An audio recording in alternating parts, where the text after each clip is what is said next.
The Lord is reminding you and me, because of His mercy and grace, lapit tayo sa Kanya, papatawarin tayo, pero una kailangan mag-humble down tayo. Or those 18 who were killed when the tower in Siloam fell on them, do you think that they were worse offenders than all the others who live in Jerusalem?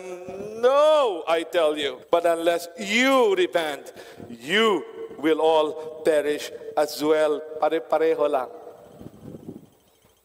Maybe ang level ng lies natin, hindi kasing taas ng level nila. Okay? But we're still liars. You know, sometimes sa panahon natin ngayon, for example, galit tayo sa mga contractor, galit tayo sa mga corruption daw, pero sa totoo lang, marami sa atin, dinadaya natin ang ating tax report. Pag nahuli tayo ng police, lagay tayo. Nag-inspection ang Bureau of Fire, lagay tayo. Pa-process tayo sa Register of Deeds, lagay tayo. Corrupt din pala tayo. Corrupt din pala tayo.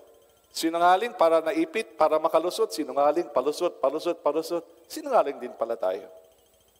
And so this is not to put down, but it is to say, let's just be honest and say, Lord, may pagkukulang ako. And hindi lang sila nakasala, ako din. Lord, please forgive me. Sana po, yun ang maging attitude and response natin ngayon.